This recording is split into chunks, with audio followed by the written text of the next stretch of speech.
Hey, what's up, everyone? It's Vincenzo bringing you all some more Legends content. Today we're doing a first for my channel, and we're focusing on just a single player, and that will be Kfluffy.npo-Friends. He's a great player with a lot of good insight into the game, so we'll be watching a few of his matches, while he tells us a little bit about how he plays the game, and we'll, have a few friendly matches as well, and just have some really fun conversations during all that. So, without further delay, here is K Fluffy. So I always I'll look a little bit. Sometimes I know what a player's on, and that'll affect what I roll. Sometimes I just go for a great hand, but generally I'll go for a 2-drop, a 3-drop, and a 4-drop. I don't know what this player's playing. A lot of times I do. It's probably either invade or mid Guildsworn. Yeah, I think once you see that card back in those colors, you're just like, come on.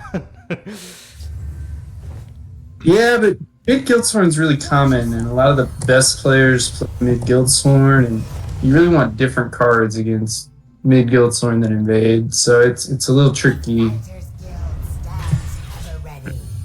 Especially when they open up with the Guildsworn Apprentice, because it's like, some people throw those in invade decks too. Oh yeah, for sure. It's a good card in general. So, I know the answer to this question, but for everyone watching, when did you start playing Legends, and kind of what kept you playing? Yeah, well, I didn't know Legends existed at all. I played some of the Elder Scrolls games. Going back to, I think Morrowind was the first one I played, and then I played a little bit of Oblivion, and then certainly a lot of Skyrim. But I never knew Legends existed. And one of my buddies, I was down for my wedding, and he said, I think you really like this game. And I was like, okay, well, I'll give it a try. That was November 2019, and then, it sort of came out like a month later that development was halted, but I kind of already loved the game, and I was getting new cards at that point and seeing stuff for the first time. And so, yeah, that's pretty much when I started, and I'm just love the game, so I keep playing. Yeah, I started probably about a little after you did. I think it was definitely 2020. It was definitely around COVID, because I remember being quarantined and playing this game like for 2 weeks straight. But yeah, I was kind of the same way. Like, I've played every Elder Scrolls game pretty much. So once I saw that they had a card game, I was like, yeah, I'm gonna jump all over that. Yeah, so I think this guy's probably on a Steeler deck at this point, which is just one of the decks that's really fun to play against. Yeah. I remember I made a video of a Steelers secret stab, and Ross was just like, gross. Watch this. I mean, I don't mind it. I think if everyone played it all the time, it would get old real fast. It is one of those decks that I think is unfun to play against. Yeah, because you can't do anything the whole game. I mean, you want to keep reach and slowly whittle them down to cards. They lose a lot, but it ends up being a frustrating deck to play against, more or less. Yeah, especially this one's kind of definitely more leading in, like, with a lot of healing. Mine doesn't, for the most part, so that's probably why mine loses a lot. So I find it really hard to play against them when they're running a lot of healing, because you just can't even like do things like break their first rune for your what's that one guy, the 4/2 that draws you a card if a rune's broken. Oh, East March Crusader. Yeah, that guy.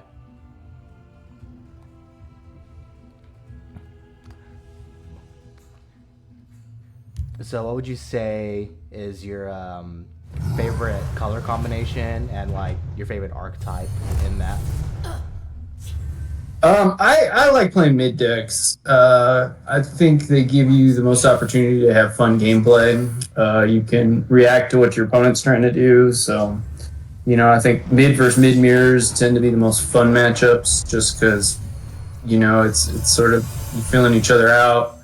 I find aggro is kind of suffers from the same thing. It's not that fun to play against. You know, you're either just gonna steamroll somebody, or you know, you're gonna run out of cards.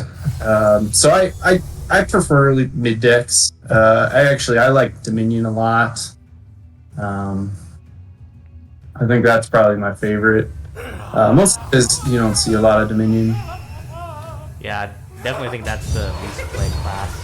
I always get a little excited when I see one. I'm like, oh, okay, like, what kind of Dominion deck is this gonna do?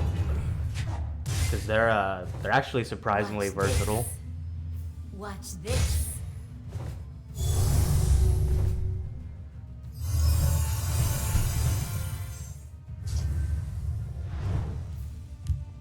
I will not be on the wrong side of history. We must protect our stronghold.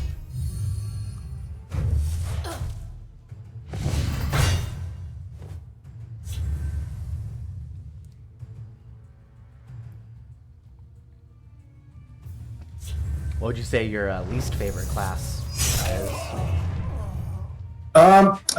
I don't mind Scout in general, but anytime I see Scout, I usually am anticipating a deck that I don't want to play against. I think Scout Goblin is probably one of the most overplayed decks in the game, and then I really don't like anything to do with that Arthanax loop. I look very unfavorably on Workshop if I see that card being played. So I would say that, basically. Yeah, I have to fully agree with you there. Like, I see Scout, and I'm just like, crap, like, you know, probably in the first 2 turns which kind it is, but it's like so hard to prepare your initial hand for it. Like, whatever one it could be. And then, yeah, Parth I Loop. think there's fun Scout decks that are really good, like Move, Scout. I think I like to experiment with that a bit. I think you can do a lot of one-turn kills with Scout. This looks like I'm in trouble this game, I think. But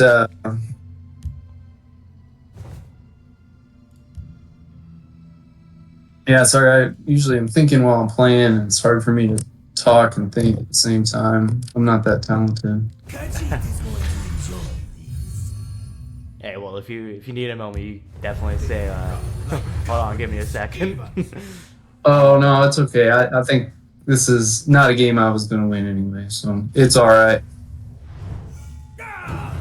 Yeah, it's kind of rough when you kind of get your hand filled with a bunch of items, but nothing to play them on because they all just keep getting removed. Yeah, so we're gonna give up that game. But yeah, no, I don't mind. You know, I don't mind playing against Invade as much as some people do. I don't play Invade myself. I think mostly because it feels like it drives a lot of players away from the game. And a lot of Invade players don't play it with a lot of skill, but I do think the top level of Invade is actually a pretty skill-intensive deck. It's a bit of a chess match. You have to kind of gauge, you know, how many cards your opponents have, how many cards you have. So I don't know. I don't mind playing against Invade as much as some of the other stuff. It can high roll you as much as any deck. Right. But I don't mind it as much. I'm kind of the same way, too. Bonnie, again, another new deck here. I'm basically going to see if I can pull Swift Strikes with the Oathman and hit face pretty hard. Cool, that'll be exciting to see. But yeah, I'm kind of the same way, too, like, especially because a lot of my decks have, like, pretty easy ways to deal with gates. It's just a matter of, like, having it, and it's very easy to shut Invade down. Like, a lot easier than people, like, expect, unless you get high rolled. Well, let's see if we can find something But useful. I do think it's a little over exaggerated with like how oppressive it is. By the 8th, they will meet their makers. When did you start playing? I want to say early 2020 because I know it was early enough for me to remember being quarantined when my wife had COVID at one point, and I got quarantined, and I definitely remember playing the game for like just like hours because I just like be having a beer and playing and being on the phone with her. So I know it was like early 2020, probably like February. But I did not play seriously at all when I first started. I'm like one of those people, whenever I play a game, I take like a very long time to like really figure it out. Especially with like a card game like this, I really wanted to get like every card and really experiment with everything before I tried playing any kind of competitive way. But I didn't find out immediately that the game lost development. So I was kind of just like, oh, this is cool, and just kind of kept playing.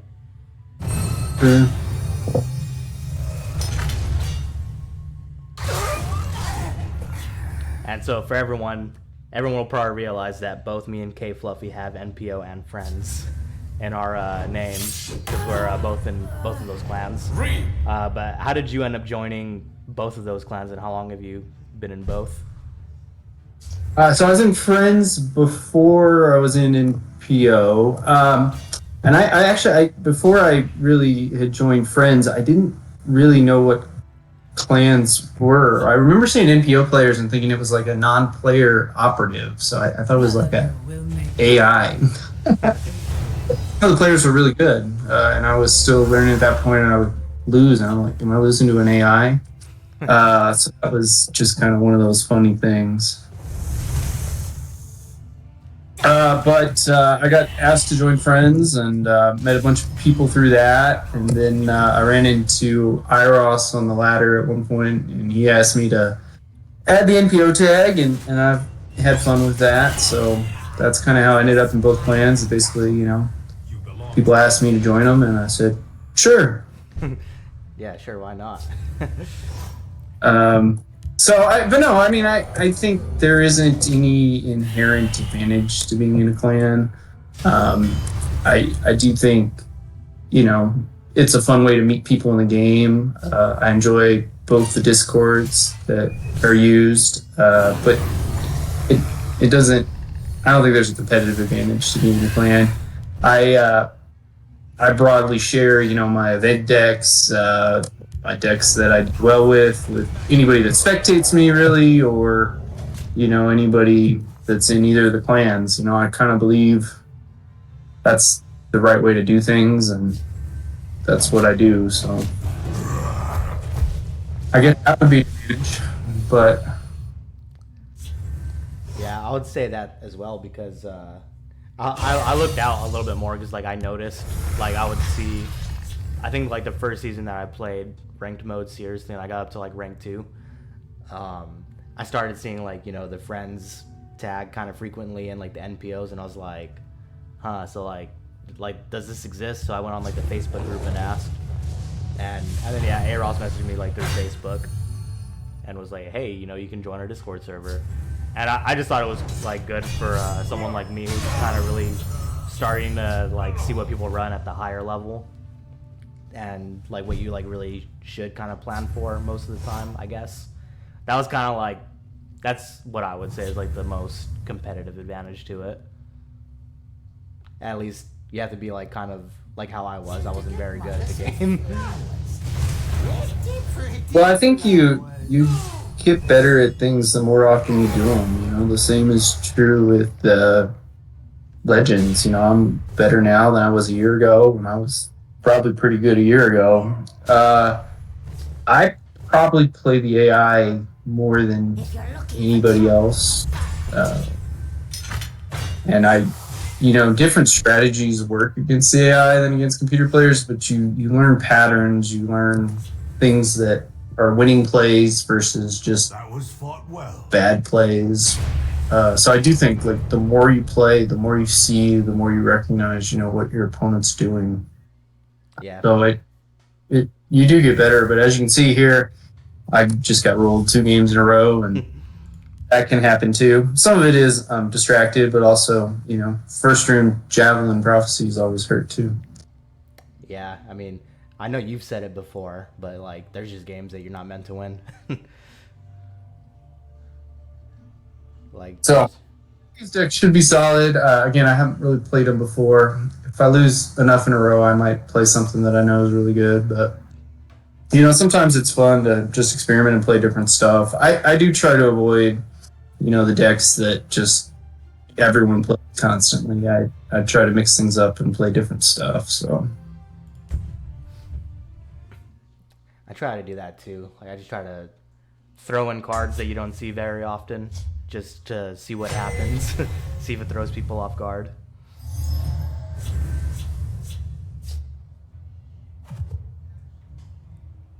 so this player's he's a pretty good player. He used to stream. I haven't seen him streaming in a long time. Not really. I'm pretty sure I've played against this guy. But Preparations have been made. I'm not too familiar with the people that stream over like the regular content creators on like YouTube. Well, I guess not regular, but the ones that just kind of make like videos. So many persons, so little. Yeah, well, I mean, I think like stuff like that's just like great for the game in general. So I'm just thankful for people like you that are doing stuff on YouTube, or people that stream on Twitch too. Like, I think it's just all good for the game. And Find something Legends in particular, it doesn't have that big of a fan base. So the more people we can attract, the more players you can keep playing, the more fun the game is, I think. So Khajiit is having a good luck. Speak, citizen. All power flies from us, the light of the three.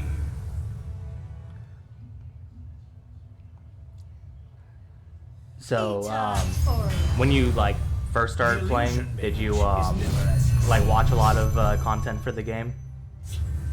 no, I didn't at all. I think I sort of told you this. I'm not the most like tech literate person in the world. In fact, you'd probably laugh at how You should. untech literate I am. So no, I didn't watch any of it. I just sort of started playing. I gradually got better.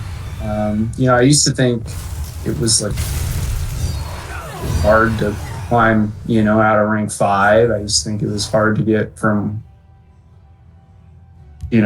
1 to legend, and now it's like I can do it in my sleep, sort of. So you do. You just you see more stuff, and then you see somebody that's on something good, and you're like, oh, I want to try that. So I think copying decks that do well is a good way to get better. But I don't really like the whole find a deck online and play it. I think that doesn't really teach you how to play or how to get better. I kind of like just building my own stuff and then playing with it, and then seeing like, what am I winning against, or what am I losing against? Like, what's the problem with this deck? So I don't know. I like Arena way more than I like Ladder, because you just never know entirely what people are playing. And honestly, if the queue times were lower for versus Arena in particular, that's probably all I would play. Yeah, I definitely enjoy Arena a lot more, just because you get surprised a lot more often, and rewards a lot more of, especially like in the draft phase, just rewards a lot more of like that kind of decision making, like what you're actually putting into your deck. But definitely, if the queue times are lower, I would be playing that a lot more often. Because once you get to like, I want to say, what's the highest I've made is probably like about 4 or 3. And like, Sure. once you get to that point, it's like it can get really hard to find a game in a reasonable amount of time. Oh yeah, no, I've sat through longer queues in Arena, but again, like, if as many players were playing Arena as were playing Ladder, like, the queue times would be short. And the thing I really like about Arena is, like, it's a different deck every time you go against it. Like, you have an idea what's in the colors, but you have to, figure out what your opponent's setting up. You have to figure out kind of tempo on turns. So yeah, I just, if I could do anything, I'd make a plug for people to play Arena like way more than they do. you heard it from both of us, guys. Play some more Arena. We would both really appreciate it. And I'm sure a lot of other people who only play Arena would also like that. We must protect us. That was probably a misplay on my end. I think with the Windkeep and the Steel Sword, I probably had lethal that last turn. I didn't really calculate it out. Especially in latter games, I'm guilty of just playing fast and loose, and sometimes you make little plays. I would say more so in events, I make less misplays. I try to concentrate more on each turn. So, plus we're having a fun chat, and I just am the worst at multitasking. So. Well, I'm sure anyone who's watching who knows you, they know that you're probably just focused on our conversation. No, I mean, I think it's good to point out, when you misplay or recognize when you misplay. I think, sometimes if you go back and you see some of your games recorded, you're like, why did I make that play? And you get caught in the moment. I think it's easy to blame RNG in this game, but the truth is there's so many little decisions and sometimes like it's just a small play that's going to make a difference between winning and losing a game. So I try to recognize my misplays. I'm sure I don't recognize all of them, but the best players are consistently making May you walk on warm sands. decisions. I sort of posted this on the Reddit earlier today, but it was sort of like, I think Legends has kind of a low floor for skill, but the ceiling's really high. You can be better, and even I think that last game I made a misplay, and I definitely make misplays from time to time. Yeah, So- everyone really does at some point, and I think a lot of people are also not good at recognizing when possibly your opponent makes a misplay. I mean, part of it's due to you don't know what they have in their hand most of the time, but it can be not as easy to tell when you can take advantage of an opponent's misplay, I guess, depending on what they're running. And I do think there's a really high skill ceiling in Legends. I think, With the fervor of the I wish I could play against some of the players that were really good a long time ago and see how I do. So, Yeah, I smell me too. I really wish I found this game a lot earlier.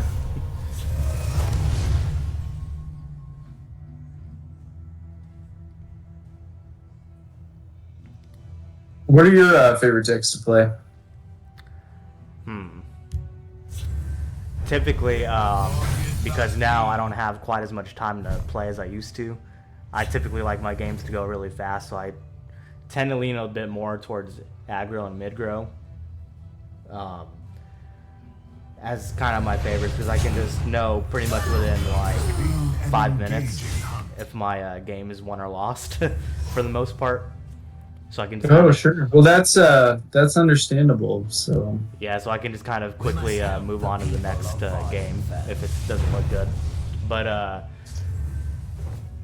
honestly, the Ebonheart Rage OTK is kind of my favorite because there's a lot of potential for you to just have really close games, but also, at least in my version of the deck, it's also possible to steamroll your opponent a little bit.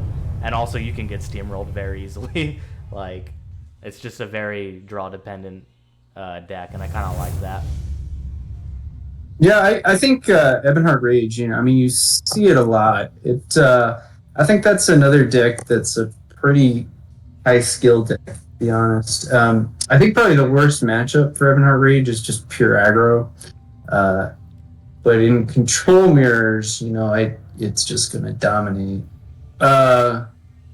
So I think those decks, it's always about finding a balance between early defense and then draw. I don't think there's a deck that has a stronger late game than Ebonheart Rage. You can really just finish off opponents in one turn, basically. Yeah, and that's kind of why I like it.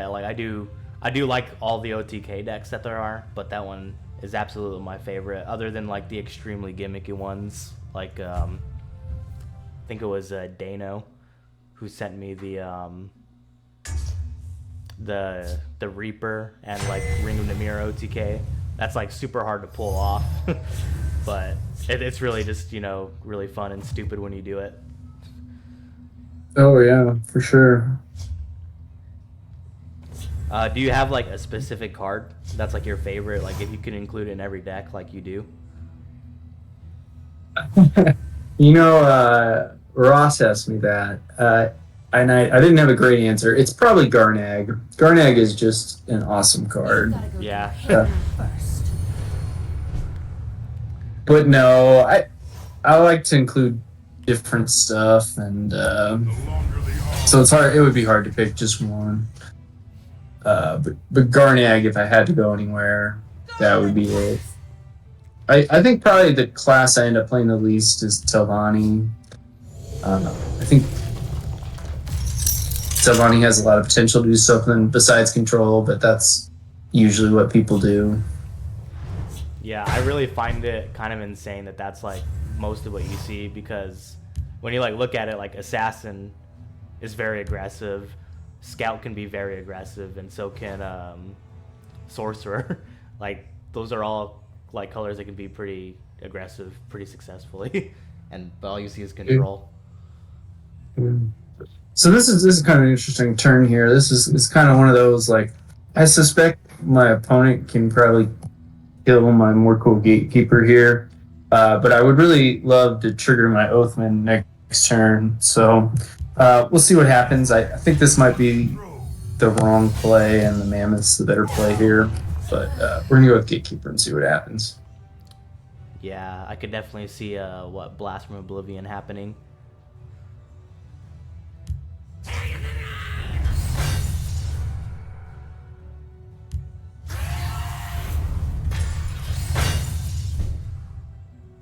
We didn't get it, so this is going to be a fun turn here.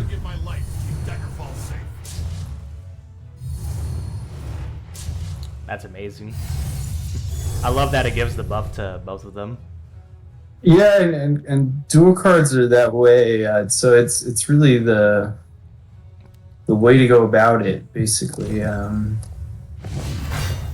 Yeah, I don't know, because we didn't play against each other in my tournament, but I had a Daggerfall deck that had like literally exactly like just Cloak and Dagger and Sentinel Battle Mace. And it only had like one Battle Mace just so I could pull more of the daggers off of the Oathman for that.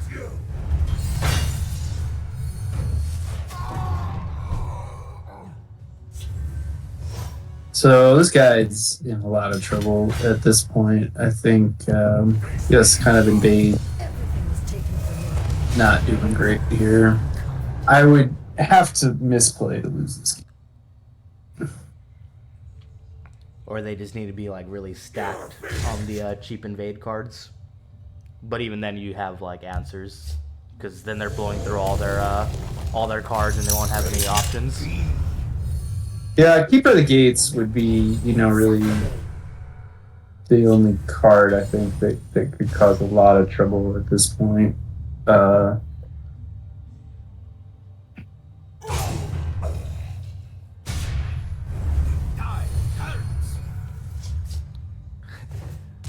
do you only have like one or two of the alternate art triumphant Jarls?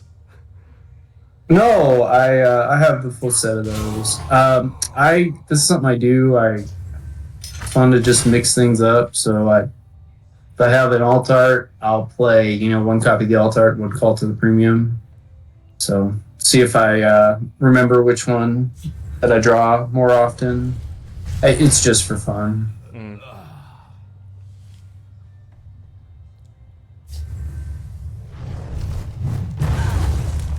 May your blood satisfy Lord Dagon. Fingers is interesting. Yeah, Fingers is interesting. It's one of those that could be a bit of a trap on this turn. So he's up to one random keyword. He's got 2 cards in his hand. I really have a lot of options at this point. But I kind of think I might go with fingers here. I can clear that gate if it gets bigger or bounce a big creature with a bunch of keywords. So I think that's probably what we're going to do. Friend. I also really enjoy bouncing the gates with a belligerent giant. I do love doing that. Oh, yeah, it's one of mid's few defenses against Invade, in the mid-late game. I think Invade can be a really tricky matchup for, a lot of the decks that I like to play. That's just what makes it more interesting.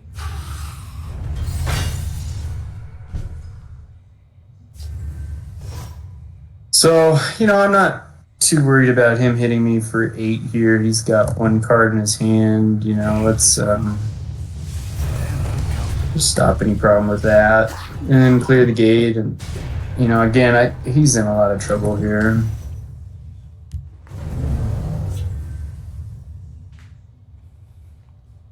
Yeah, this is kind of the sweet spot when you have them on no gates and pretty much no cards.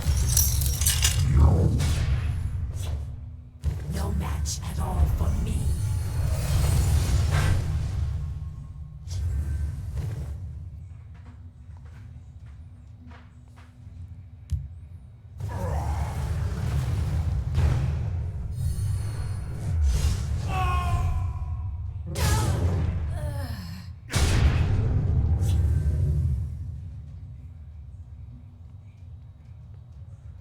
I think this is usually when I see that they're like, oh, okay, I probably can't win and they concede. But some of them are kind of stubborn. For sure. I never look favorably on players that choose the disconnect option. There's just really easy to go up here and hit concede. Yeah. I don't believe that like players that are on mobile are shutting off their phones when the game's over and being like, "Oh, I couldn't have conceded." No, it's a really petty thing to do to your opponent.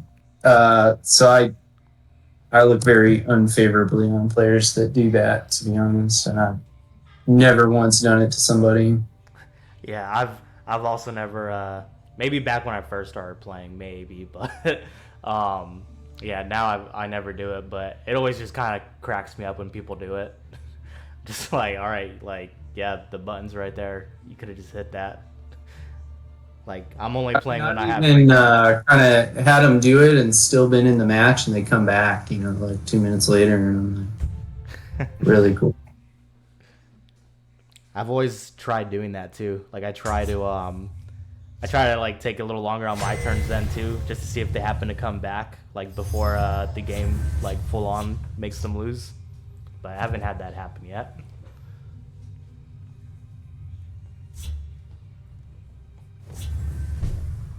How did you come up with your in-game name of Kfluffy? It's just like such an interesting name to me. Oh yeah, sure. It's always just sort of been a fun name I've had. My name's Kevin, so the K is probably from that. And then Fluffy's like just because I don't take things too seriously. It's just like it seems like it's kind of I don't know. It's just been a fun name, I feel like, and it's. I don't know. It seems to fit my personality well. So there's no great reason for it though. It seems fun. I like that. That's the type of attitude I try to keep too. Like, just don't be serious, man. Well, I mean, I definitely like Legends is a game that can get under your skin. Like I think it can get under anybody's skin. I definitely have been upset at times before, but at the end of the day, like I just love playing this game. It's fun. I play it for fun, and I usually find like if you're frustrated, you're gonna make more misplays. So. I've definitely had my wife ask me when like I've gotten frustrated at a game. She's just like, "Why do you still play it then?" Just like, you don't understand. Yeah, it's I don't think I'll ever get completely tired of this game. I'm sure my wife would love it if I got tired of it.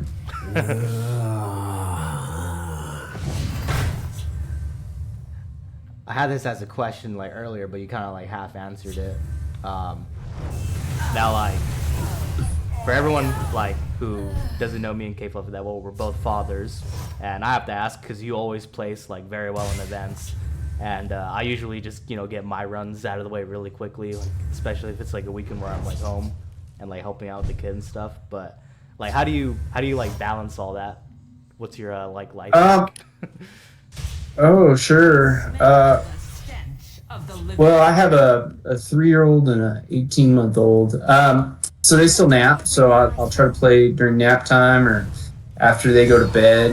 But I mean, it doesn't take that long, and I frequently like play a game when I can, and then I think that's one of the great things about Legends. Like, you don't have to just play it straight through. Like, you can stick in a game when you have some downtime, and then shut it off. So the only tricky thing about it is, like, especially if it's an event, I care about my results. I'm not gonna just shut the game off, mid-turn, which sometimes at home that's really what I need to do. So that can be tricky.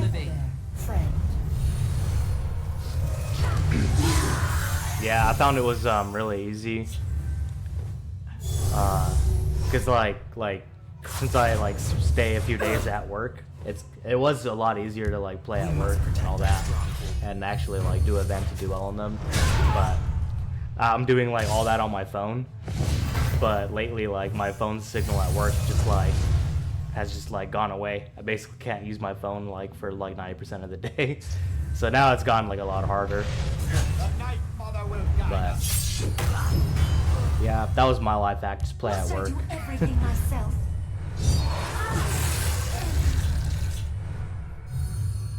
Probably not the best advice because some jobs are important. But and also my job's a little different. I have a lot of downtime during the day typically.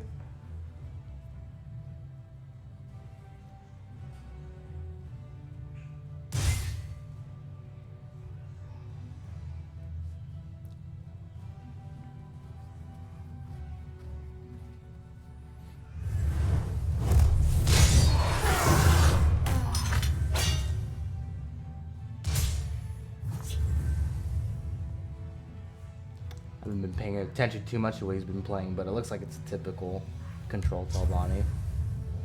Yeah, this looks like Control Telvanni, I just some players are gonna play it. It is a really uninteresting deck to me. It is just really overplayed in my opinion.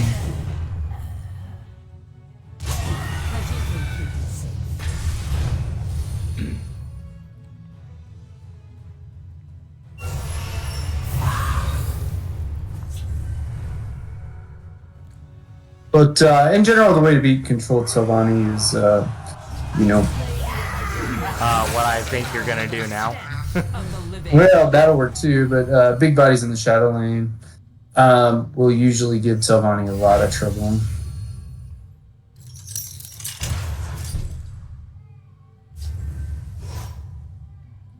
Is it rage enough? I don't think it is. I don't think it is, but it's still the best play here. There you go. No, it isn't. There you go.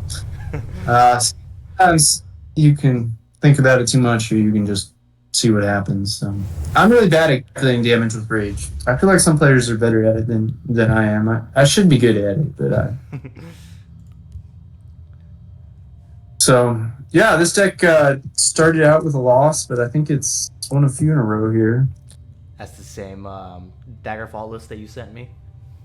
Yeah, I was in Daggerfall list, so it's up to 4-1, so but I want to mess around with that Telvanni a little bit, so let's go back to that. I do generally try to play like new lists each season just because I think it's boring to play the same decks over and over again. So I like to do stuff where like I build a deck of every class and I play it in rotation, or I'll think about like a certain combo that I want to do and try to build a deck around it and then tinker with that as the season goes along. So that's usually what I try to do. I remember you kind of started that like probably longer than a few months ago, but I remember it for some reason in my head being a few months ago. I thought it was like you and like Banana Schwab doing that and actually like, Yeah, tracking Bob your. and I talked about that. Yeah, he's a really good guy. He's maybe the best guy I've met in terms of like TSL. He's also a father. I think I would try to think about like what the average age range for players is. I bet it's around 30. I think there's some players that are a little younger, some players that are a little older. It's kind of an interesting game in that sense. Yeah, I think so too. I think maybe part of it, like, because I'm always curious to know also like how many people came specifically from like knowing that this is like Elder Scrolls, so that's why they came, and like how many people like card games more, and that's why like they play this one. Yeah, have you ever played any other card games, or is this kind of your first card game? I man, so this one was like the first one I really got into. Like I had Pokemon and Yu-Gi-Oh cards growing up, but I didn't know how to like play any of those games. Never really had the opportunity to like really learn.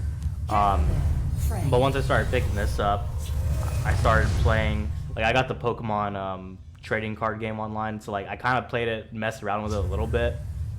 I didn't really like it too much, but it was kind of fun to play every now and then. And I just got Yu-Gi-Oh! I think it's Duel Links or something. But that game's a little. I like it. I like Legends because it's like kind of simple for the most part. Like it's a very simple game compared to like all the different mechanics that are in Yu-Gi-Oh now. And maybe my favorite other one that I've played was Flesh and Blood, which my brother actually introduced me to.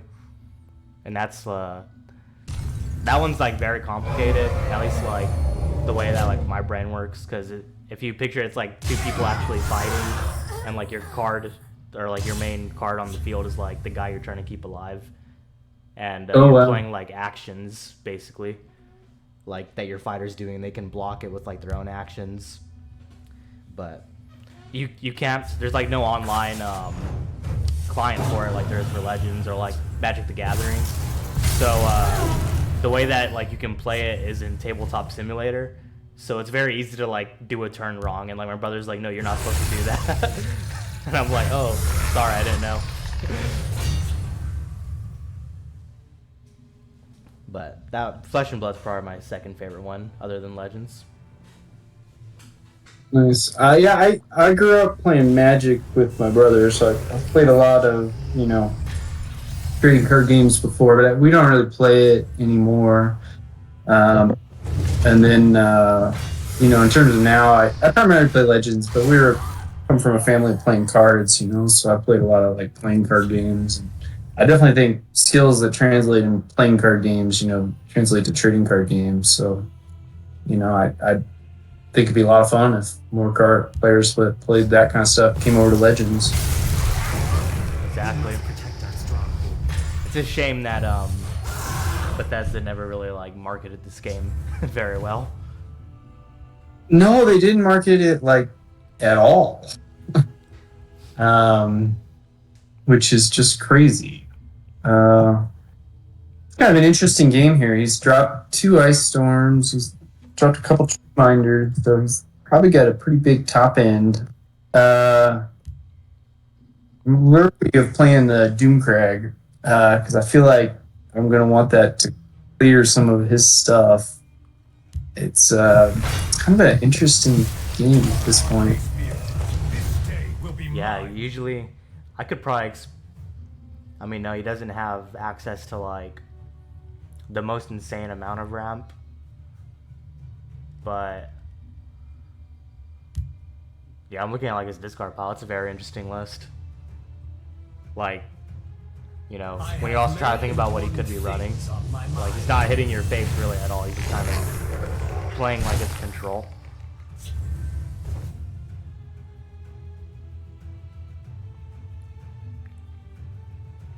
The forest is more clever. He definitely could be playing Red Year, so this could be fun. I could almost lose to a 1-turn kill here, so we'll see what happens.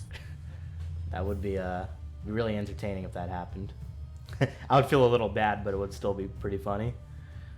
Oh, I don't know. I'd give him props if he did that. It definitely could be. Let's see, that'd be 8, 16, 23 damage right here.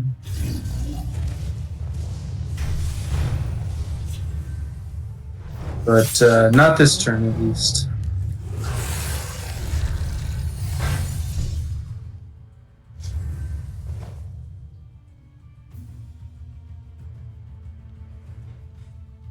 The forest is more cloaked.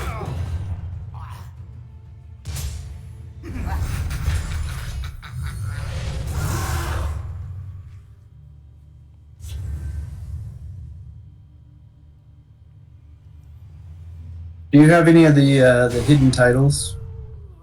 Which ones are the hidden ones?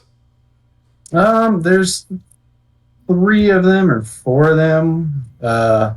You can look them up online. One of them is Nern's Doom. With our Lord. Another one is Red Mountain.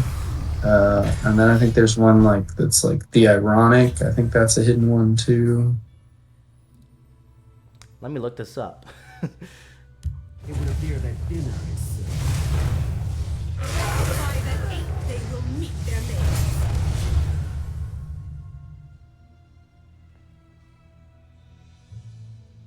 There's one coming up on Reddit, but it's just saying the Isles of Madness ones.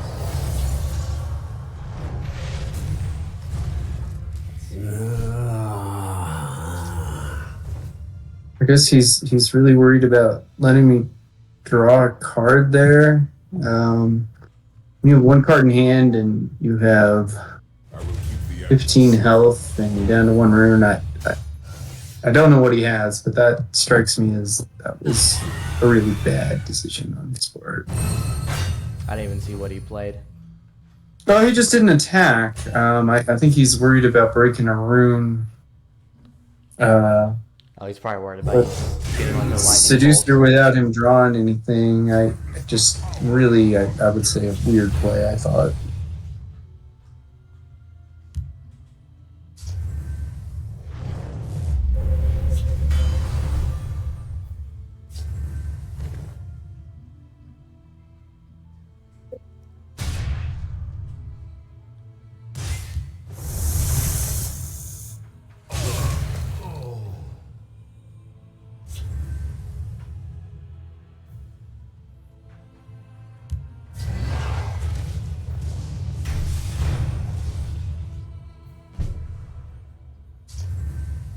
A formidable display. I don't know if these are considered the hidden ones, but I think I have the Director of Despair, but... Oh wait, okay, no. Now I'm seeing that there's a check mark next to the hidden ones. Let's see.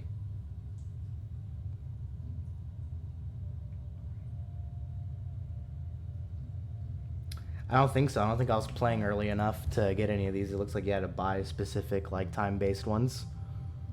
There's probably some time-based ones like Earthbone that you had to buy. I don't have that one, but the other ones they're not listed in the like title list, but you can get them.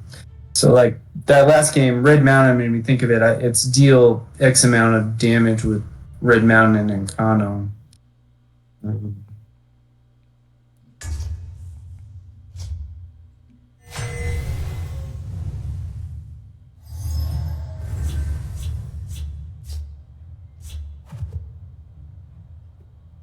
There's kind of some fun combinations in there. One of them, you have to steal your opponent's rim and siege weapons.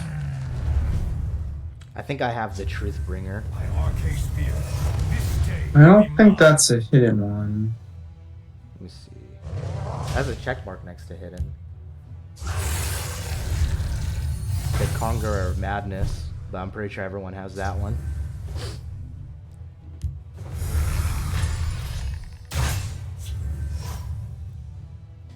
Maybe I'm reading the chart wrong because I'm looking at it on my phone.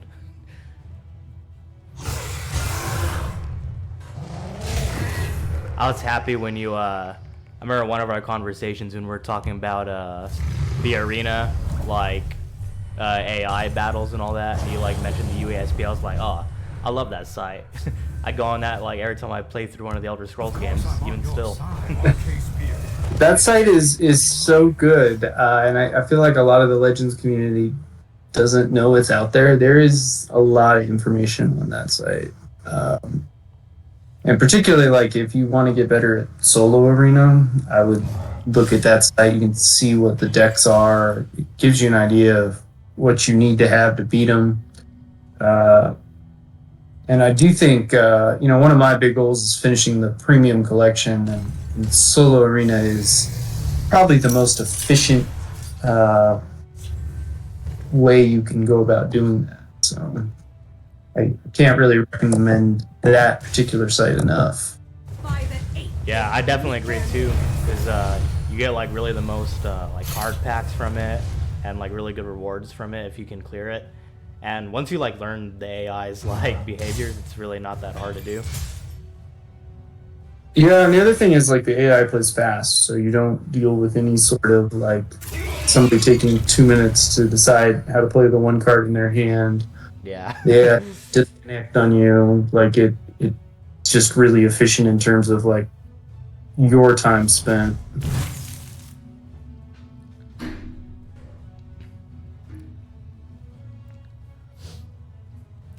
I think that too, and the AI even plays like it has a few control like decks kind of in it, but it plays them like still super aggressively. So like if you can kind of, I wouldn't say like full on plan around it, but if you can like play around it, then it's very easy to like come back. For sure. In individual games.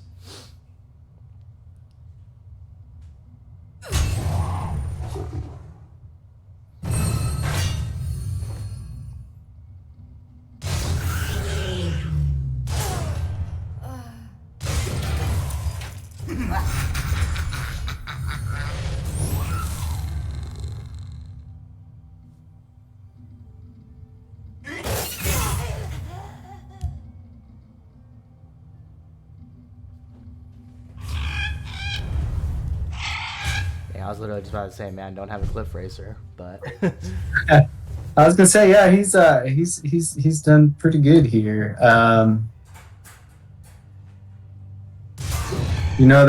He's on a fun scout deck. We were just talking about how scout can be kind of uninteresting to go against at times.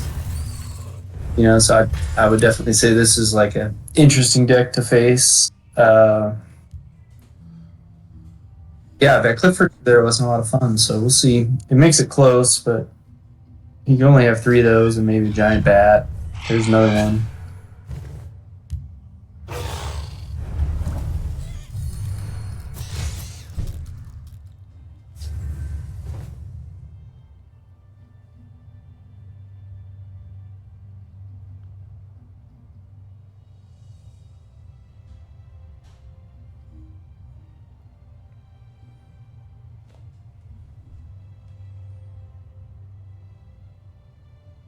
So it gets to like turns like this, and I really like try to think about like what can I do to one turn kill them? Like, do I have enough damage to do it? At this point, next turn, I think that's probably pretty close. And you run the risk of like you're going to get a prophecy or not. So 6, 8, 10, 14, 16, 18. So this is like a time where it's probably good to pause, see what he has. Definitely lose this, but he'd need the right cards right now. He's already dropped 2 racers. yeah, I don't think there's, barring a prophecy, should be good.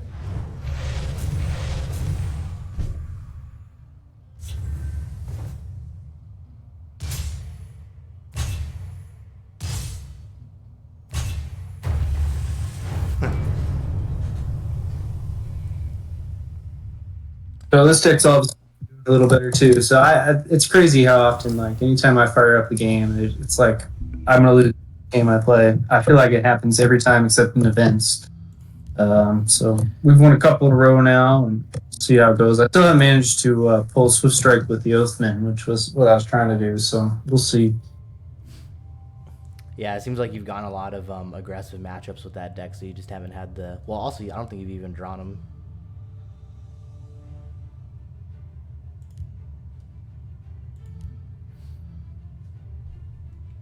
But yeah, you mentioned, do you want to try some friendlies after this? You want me to keep messing around with these? I'm happy to. I'm up for a arena draft. What do you think? Yeah, we can do a little best 2 out of 3 and see how it goes.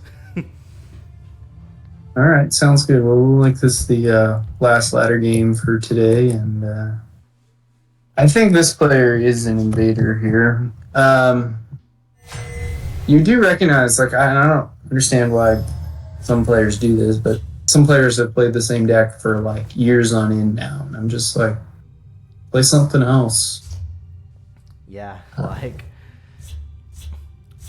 because I remember, like, you know, like when I first started playing, like I think the first of those pre-made decks that I bought was the Alduin one, and I would play it all the time. But like eventually, I just got tired of it. like maybe like after like a month, and I would kind of like bring it back in every now and then, or I would be like, oh, what if I made it Redoran this time, and like try to change it up a little bit. But like, especially when I see like a certain player, and I see like the same colors, I'm just like, well, they're on their usual bullshit again, for lack of a better term. No, I think that's a good way to look at it. But you do learn, you know, if you want to get better, you learn which strategies work well against certain decks, and that is something that definitely comes with time. So Guildsworn is really tricky because it's usually either in High Legend, it's either mid or invade, and the way you want to play those matchups is a little different. Yeah, and then every now and then, like, you'll also get surprised and it will be like, support Guildsworn. Well, we lost one earlier today to Steeler too, so Yeah. Guildsworn really is, like, I would say maybe the most versatile one, like maybe other than Telvon. They're probably both the two most versatile like color combinations. yeah, I think Daggett is really versatile. Daggett can be really aggro, it can be mid, or it can be. There's really good control Daggett builds too. True. You don't see control Daggett a lot, but it's got all the cards you would need for it. Maybe I'll try running one against you, because I think I made one a couple weeks back, but it didn't do too well. I'm kind of impatient when it comes to my list. Like, I definitely don't recommend other people do this. Like, as Kfluffy said, you know, like, if you make a deck that you like, it doesn't do too well the first time, maybe tweak some things when you, like, notice something that it's weak to. But I'm very impatient. I'm just like, all right, well, this isn't working. Delete. And I just I think it takes, you know, at least 10 games to get a decent sample size on a deck, and you do get better at tweaking things to make them better the more you play. Wow, it's a beefy Golden Saint or Golden Initiate. It is a really beefy Golden Initiate.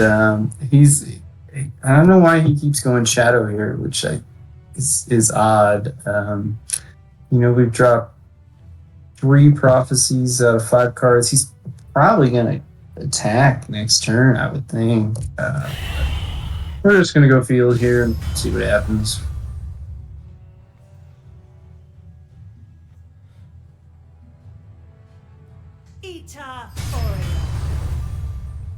Khajiit will keep you safe.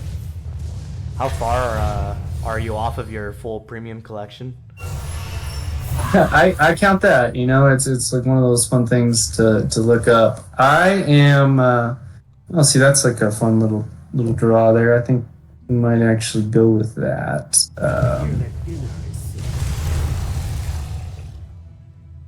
I am about 185,000. 25 epics that I don't have in premium, and about 30 legendaries. Now, I'm curious because I'm also trying to do the same thing. I'm nowhere near as close as you are. Did you like do like all the commons and rares first, or did you like do like a good like mix of like some of the epics and legendaries, and then some of the commons and rares. Yeah, I mean, I personally like stay motivated if I have like smaller goals. So I sort of got all the commons first, and then all the rares, and then kind of all the monthlies because it seems like some are not going to be released. I don't think that's the most efficient way to do it, but it definitely is like helps you keep motivated. I need like smaller goals rather than like because to get the full premium collection, it's about 130 gems a pack. It's about 3.8 million gems. It's like I think it's like 300,000 packs, which is insane amount.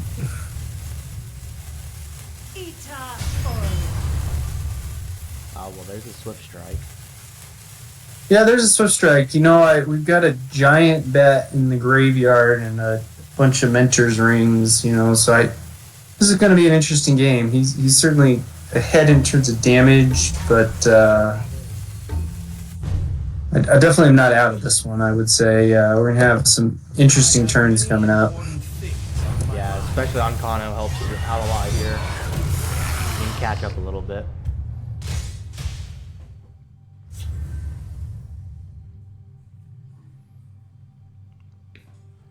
Yeah, I think, like I said, I'm in the process of doing the same thing.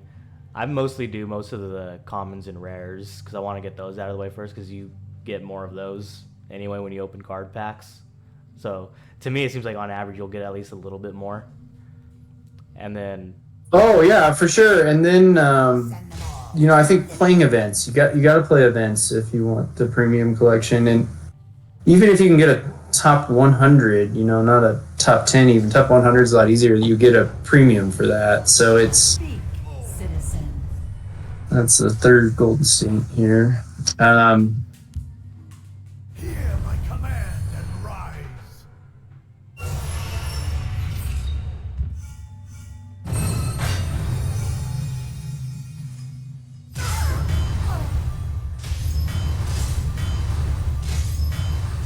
That's fun.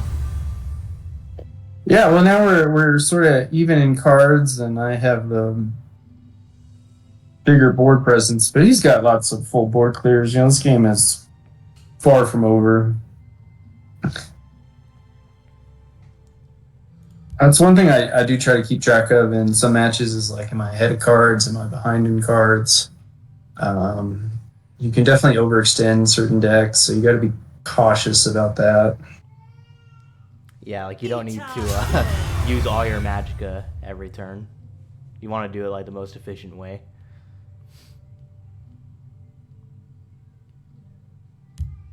Will never give ground. The elements are mine to control.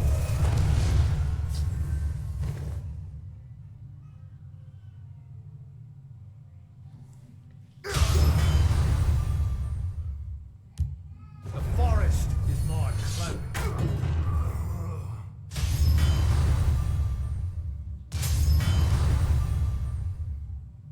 My arcade field. This day will be mine.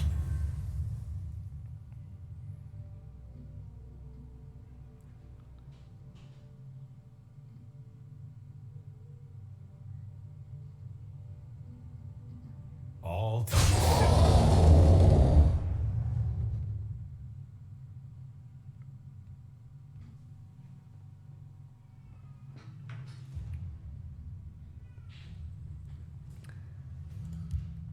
I was gonna say, I guess luckily, well, I know you don't care, but not that it's luckily it's not invade, but pretty much it looks like a mid guild sworn. Yeah, I think I'm in decent position right now, but this is also still a really tricky matchup at this point. If I attack, I give him cards. I don't really have a quick avenue to lethal here, but I also don't want to stick around forever in this game. I think it's still a really kind of tricky spot here, and that I decided to break a rune there. I'm not sure that's the right play, but sometimes just go with it, see what happens. Definitely. There's a lot of times when I make videos, I'm just like, you know what, guys? We're just gonna see. We're just gonna roll with it.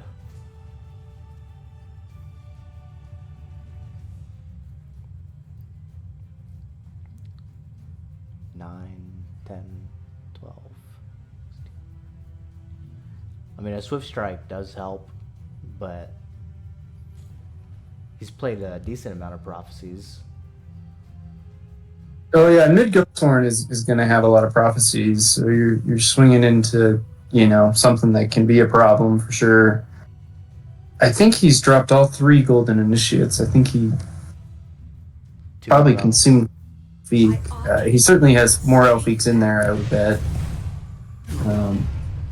That's definitely a misplay on his part. There's no reason not to silence the skeleton there. I'll try to draw their fire.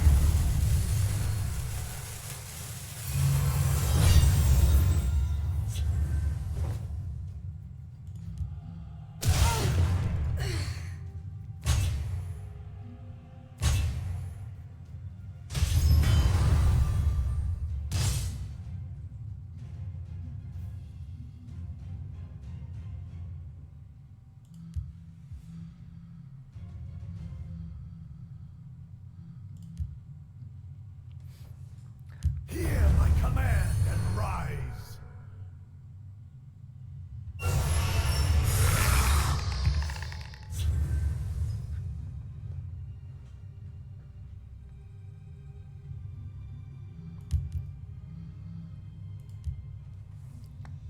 Let's see, what do you think you could lose to here? Well, he could have a lot of cards. Oda would be pretty bad. Immolating Blast. Even a couple. Tajid will keep you safe. I'll say even a Night Storm. Even Ice Storm would hurt. I'll have some reach in this deck, and he's probably out of a lot of his health gain. I think at this point, if he's dropping an Elfique there, I'm probably in pretty good shape. Another one would have been that Daedra with Rage. Would have been particularly problematic.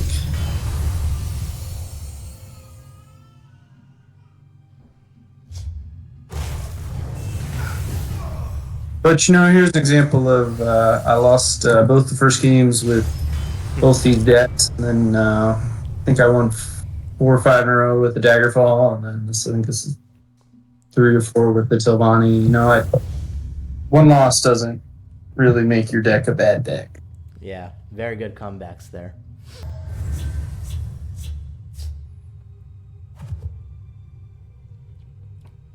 Alright, so this is my attempt at a control Dagoth, so we'll just see how it goes.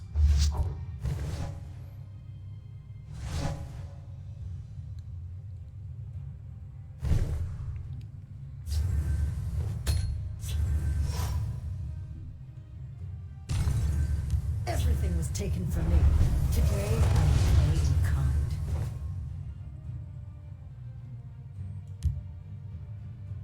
Arrows herald the error of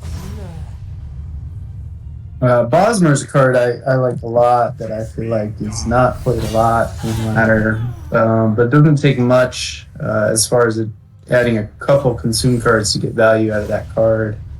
So that's a card I like. It's a very underplayed card. Watch yourself now. Well, hopefully you'll be pleasantly surprised in a little bit.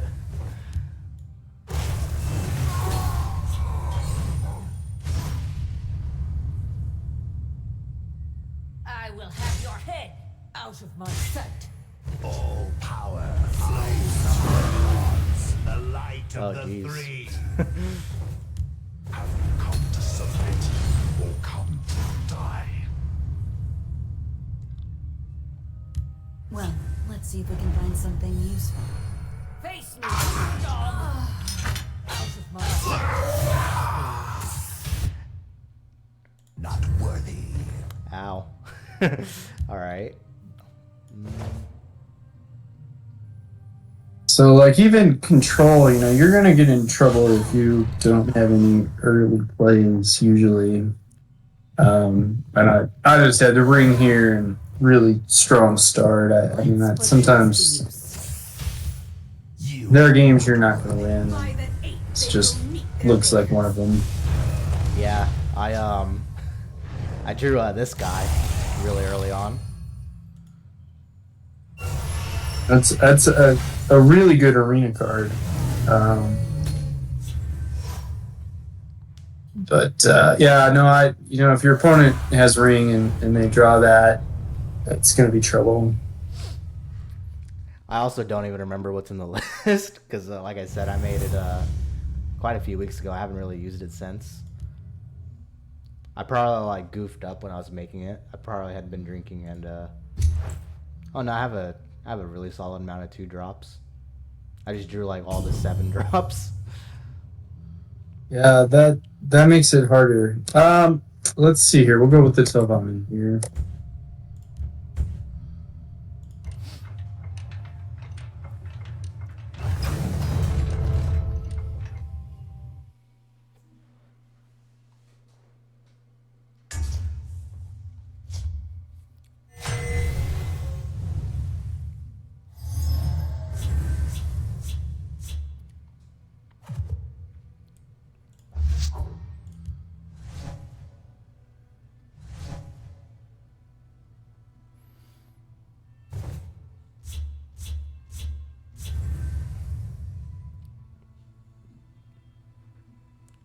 Let's see what you've got.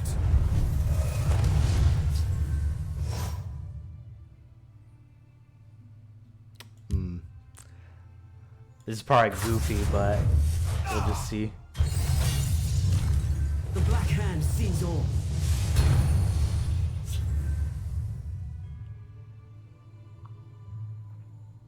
Yeah, I mean, I don't know your hand, but that doesn't strike me as a bad play. Well, I would have just been more upset if you had like a ward crafter. I would have been like, dang. Oh, sure. And that, they're in the list. That is, a risky thing about contesting decks with blue. But you can't. You can kind of think like, oh, what if my opponent has this? But don't assume that they have the worst card. Like play what makes sense from your hand, and more often than not, like it's gonna work out in your favor. I think some players get into this mode where they just so overthink everything, and they're like, my opponent's gonna have this, and if you just make the best play from your hand, like it's gonna work out much better for you. Yeah, really the only time you should like think about anything in your opponent's hand is if you can actually see it, I think. Yeah, I mean, sometimes you want to, play around a card that they've obviously telegraphed that they have, but usually it's better off just play your cards the best you can, and if your opponent ends up having the perfect card for you, they have the perfect card. There's nothing you can do about it. My clan. Repel the Outlanders.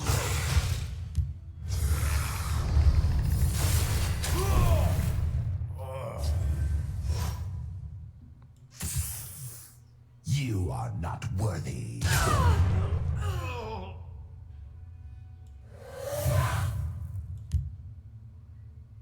They won't even see my blade come.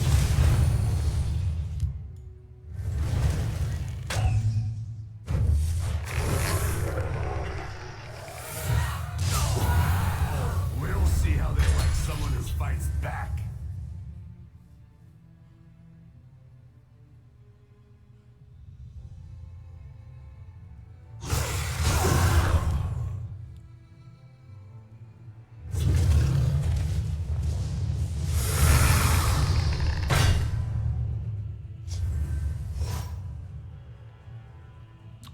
Well,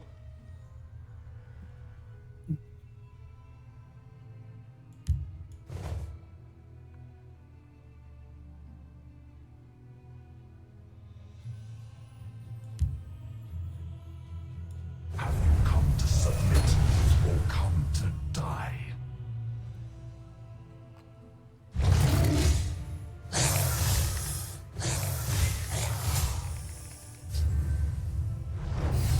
oh boy.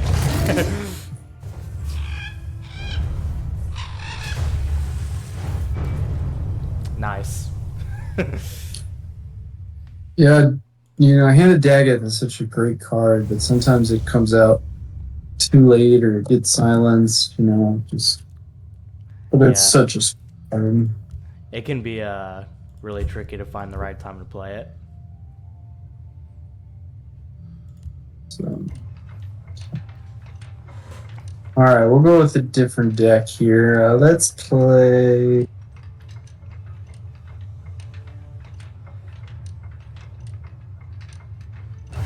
This is more of a mid-troll Halalu. Mitchell Halalu, all right. I'm using a spell sword.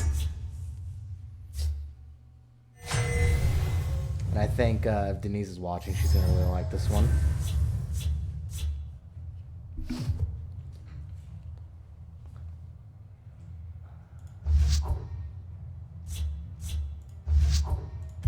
Nah, we'll keep that guy.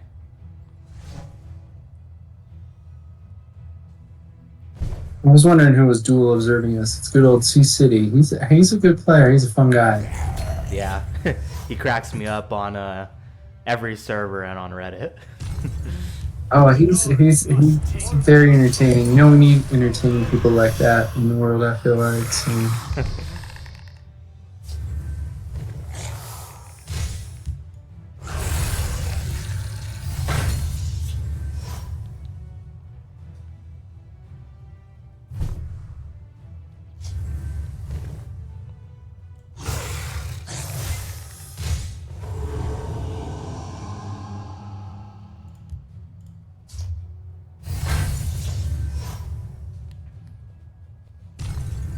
Orders?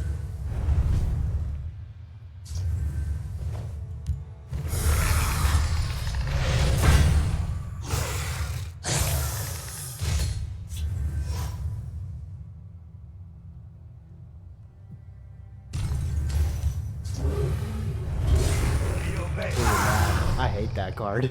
Do you remember? Yeah. It can really clear boards.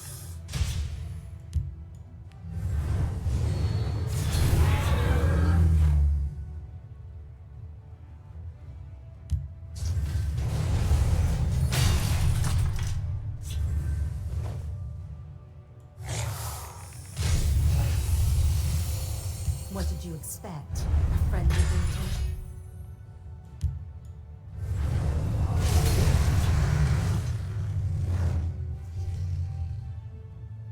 For Valen. We obey. We must protect our stronghold.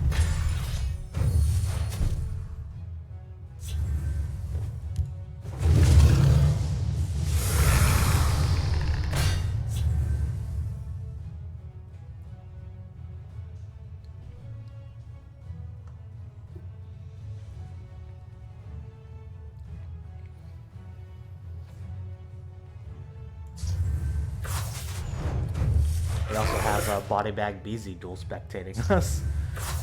Oh, nice.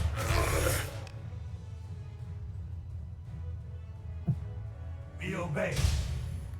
They're in my sights.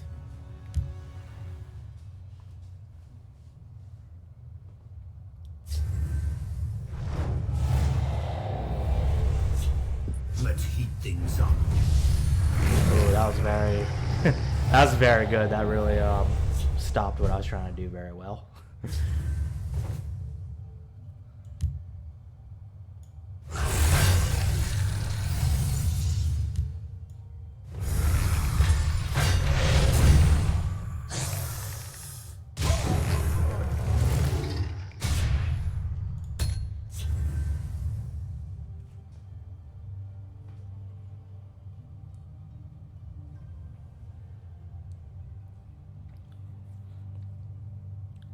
All right. Now I know your play style better. You're looking for a way to one-shot me right here. Yeah, no, I think you might be in good shape here. Think I don't have the right answer. All right, no whammies.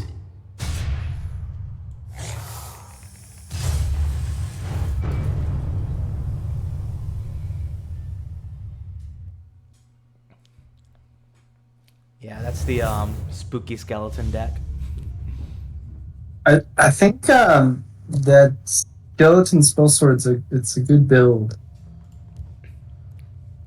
I really enjoy it when I can get either the divine fervors or the training grounds off, and then when you also get the skeleton champions, it kind of for a lot of decks you can get like really unstoppable really fast. For sure. Well, do you want to do another friendly? You want to call this? What do you think? Yeah, we can do one more.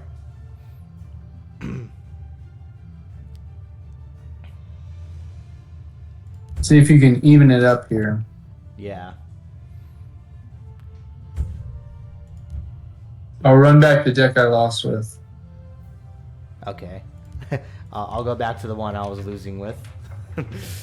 See which one out of these is the worst. You know, like a couple games is small sample size. I wouldn't abandon the deck over that. No, it definitely needs tweaking. I think I relied too much on the lethals. Or like I built it around that a little too much when Dagoth has better options.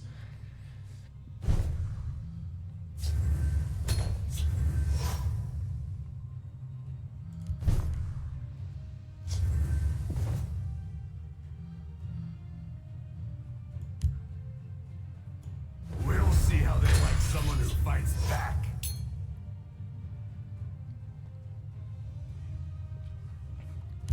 C-City asked me, is this a tournament match? Oh yeah, tell them it is. Tell them it's for secret altars. Hold on.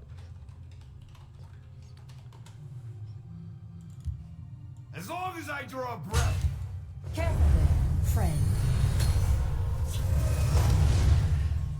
Oh, and Raxton's watching now too. There are ill winds this day.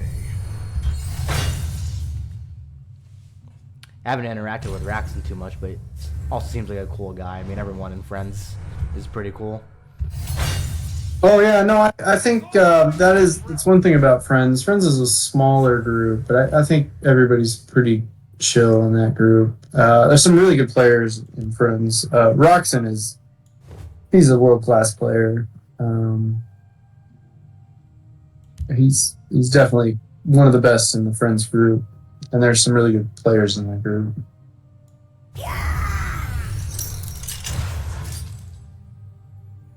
I will have your head.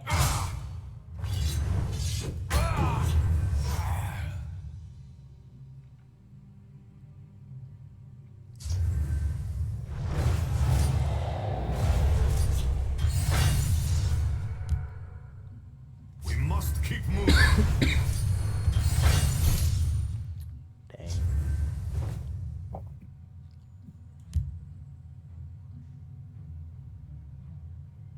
Have you come to submit or come to die?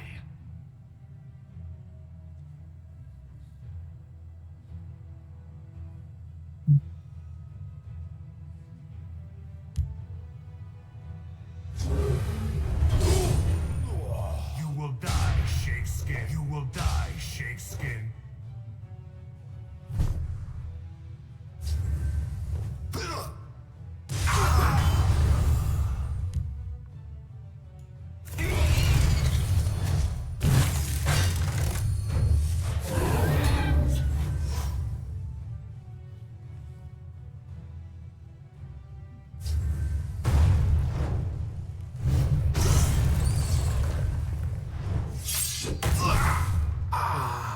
Okay.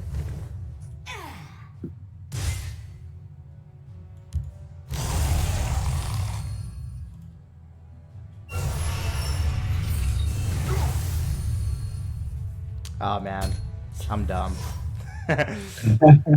It's a tricky card. I was wondering if it gets lethal with Bosman, but otherwise it does damage, which is still not bad.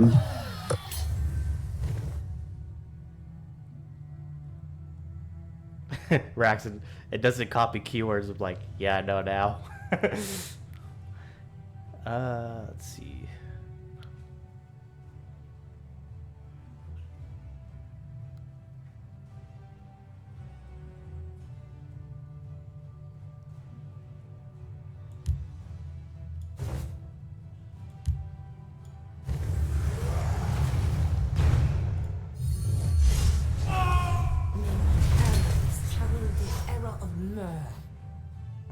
That's probably a GG right there.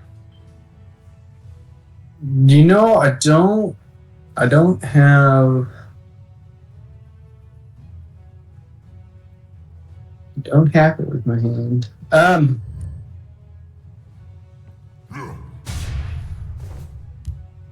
We must help the people of Vardenfell. We must keep moving.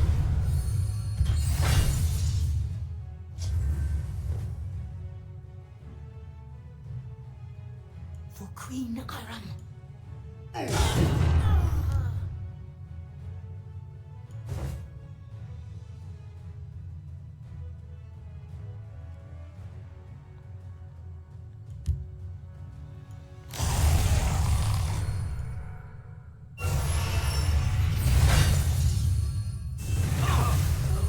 All power flows from the gods. Alright, if I can survive for one turn. Nope. Yeah, that point I did. So I had a Hand of Dagoth and Mentor's Ring. that would have been a strong play for sure. And I think Mentor's Ring is a great inclusion, in particular in Daggett, just because of that. Yeah, there's so many there's just so many cards with multiple keywords there.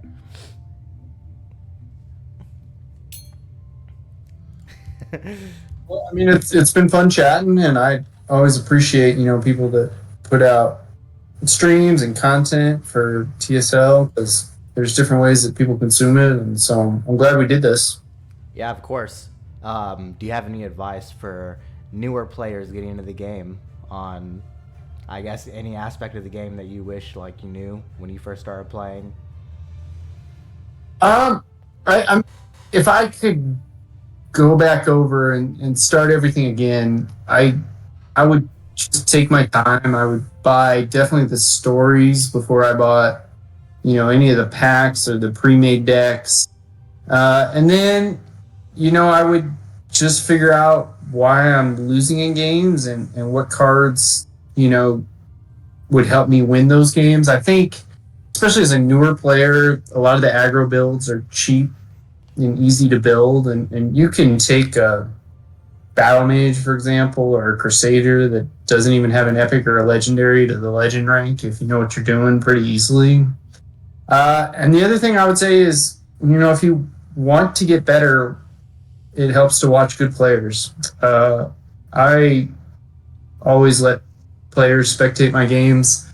And if you want to add me, you can definitely add me and follow me in game. And I don't think I'm a perfect player. I tend to recognize if I make misplays, but I also would say that my track record sort of speaks for itself. I don't think there are too many players that are playing Legends at much higher of a level than I am consistently, particularly in events, which is where I really am trying to win. Yeah, I think that's very good advice. Thanks for coming on, man. Yeah, no, it was fun, and good luck with everything, and it was good times. All right, I just want to say to end this episode, thank you to Kfluffy for agreeing to do all this. Had a great time talking to you and watching your games. Just really great player. Just fun to watch him, especially with a new deck like that. Just, kind of figuring it out on the fly. Very fun to watch. I also want everyone who's watching to know, you may have seen Schward do similar spotlight videos like this. So I will say it's something that I would also like to do every now and then. So there's a few people that I've kind of already reached out to, and we haven't fully scheduled anything yet. But, I'm generally open to pretty much anyone dropping in for a quick video. All you have to do is join the server. I'll try to remember to link that. But, you can find me on the server, message me, and we can set something up at some point. I love meeting more players and, getting everyone's insight into the game and learning how, different people play. So feel free to jump in if you want. But most importantly, have an amazing day.